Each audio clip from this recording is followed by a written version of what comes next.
So I grabbed us a couple of hot dogs, then I turned around and said, "Oh no, I have no idea where I am. This must be where I die." Alright, this is some stupid and scary things that have happened to me. This first one is kind of creepy, so cue the creepy music. I was around 8 years old and for some reason I could not get to sleep, and it was around midnight. Anyway, I was just in bed trying to get to sleep until I hear this like really faint, quiet, but it was quite close, footstep sort of sound, as in it was probably right next to my open door. But I just assumed that I was imagining things, you know, because that is the sort of thing that kids do. Until I hear this breathing sound right next to my face.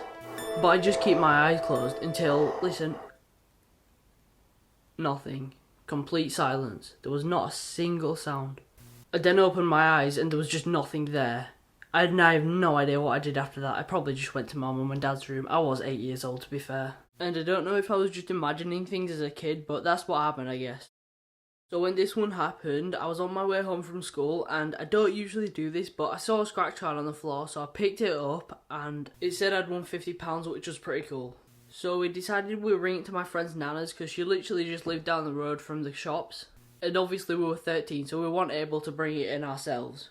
But when I read it again, it said I won £250,000, well, £200,000, but the first one sounds better. By the way, I was with two friends. One was called Oliver, but I'll have to make up a name for the second one. I'll call him Dan, not for any reason, that's just the one that came to my mind first. But then Dan said he'd get his mum or brother to hand it in because he literally lived right next to the co-op, which was fair enough. We hadn't known him for that long, so after about a minute we said yeah, sure, because we thought we could trust him enough. Not even realising that the co-op isn't going to have £200,000 in the cash register. About 1 week passed and I still hadn't seen any of the money.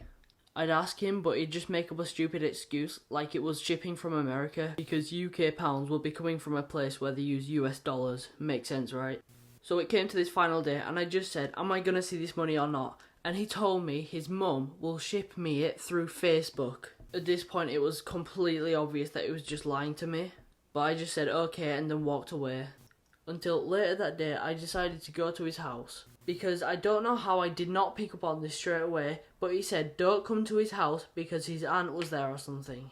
Anyway, I went to his house and spoke to his mum for a little while, and apparently we just misread it because there was no 200 grand from the beginning. When I think about this story now, it's like really obvious that he was lying to me. I think I'm a bit smarter now, probably, I'm not really sure.